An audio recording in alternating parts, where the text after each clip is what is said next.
एलिय्याह ने अहाब से कहा, परमेश्वर यहोवा जिसके सम्मुख मैं उपस्थित रहता हूँ, उसके जीवन की शपथ इन वर्षों में मेरे बिना कहे ना तो मेघ बरसेगा और ना ओस पड़ेगी। और जैसे उसने कहा था वैसा ही हुआ और पूरे देश में अकाल पड़ गया। कुछ समय बाद यहोवा का ये वचन एलिय्याह के पास पहुंचा, जाकर अपने आप को अहाब को दिखा और मैं भूमि पर मेघ बरसा दूंगा। तब एलिय्याह अपने आप को अहाब को दिखाने गया। एलिय्याह को देखते ही अहाब ने उसको सताने वाला कहा। एलिय्याह ने जवाब दिया कि मैंने किसी को कोई कष्ट नहीं दिया, परंतु तू ही ने और तेरे पिता के घराने ने दिया है, क्योंकि तुम यहोवा की आज्ञा को टालकर बाल देवताओं की उपासना करने लगे। अब दूत भेजकर सारे लोगों को और बाल के 450 नबियों और अशेरा के 400 नबियों को जो इजेबेल की मेज पर खाते हैं मेरे पास करमेल पर्वत पर इकट्ठा कर ले। तब अहाब ने सारे लोगों को बुला भेजा और नबियों को करमेल पर्वत पर इकट्ठा किया। और एलिय्याह सब लोगों के पास आकर कहने लगा, तुम कब तक दो विचारों में लटके रहोगे? यदि यहोवा परमेश्वर हो तो उसके पीछे हो लो, और यदि बाल हो तो उसके पीछे हो लो।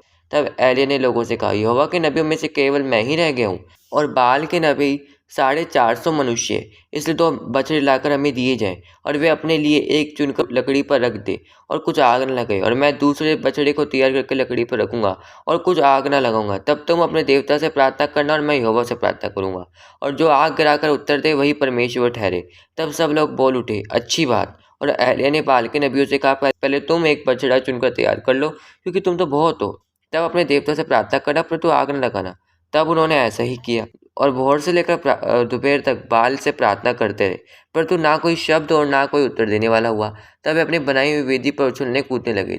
दोपहर को एलिय्याह ने ये कहकर उनका ठड्डा किया, ऊंचे शब्द से पुकारा, वह जो देवता है वह तो ध्यान लगाए होगा, या कहीं गया होगा, या यात्रा में होगा, या हो सकता है कि सोता हो और उसे जगाना चाहिए। दोपहर तक प्रार्थना करते रहे, परंतु कोई शब्द सुनाई ना पड़ा, और ना तो किसी ने उत्तर दिया और ना कान लगाया। तब एलिय्याह ने सब लोगों से कहा, मेरे निकट आओ। और सब लोग उसके निकट आए। तब उसने यहोवा की वेदी को जो गिराई गई थी मरम्मत की। फिर एलिय्याह ने उनसे कहा, 4 घड़े पानी भर के होम बलि पशु और लकड़ी पर उंडेल दो। तब कहा, दूसरी बार वैसे ही करो। तब लोगों ने दूसरी बार वैसे ही किया। फिर उसने कहा, तीसरी बार करो। तब लोगों ने तीसरी बार भी वैसे ही किया, और जल वेदी के चारों ओर बह गया और घड़े को भी उसने जल से भर दिया।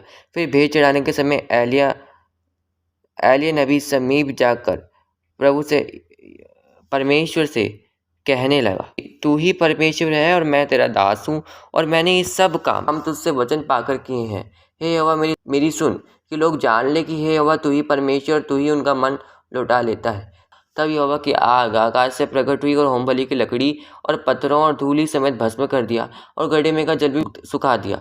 ये देख सब लोग मुंह के बल गिरकर बोल उठे, यहोवा ही परमेश्वर, यहोवा ही परमेश्वर। एलिय्याह ने उनसे कहा, बाल के नबियों को पकड़ लो और उनमें से एक भी छूटने ना पाए। फिर एलिय्याह ने अहाब से कहा, उठकर खा पी ले, क्योंकि भारी वर्षा की सनसनाहट सुन पड़ती है। कुछ वक्त बाद देख, समुद्र में से मनुष्य के हाथ से छोटा सा बादल उठ रहा है।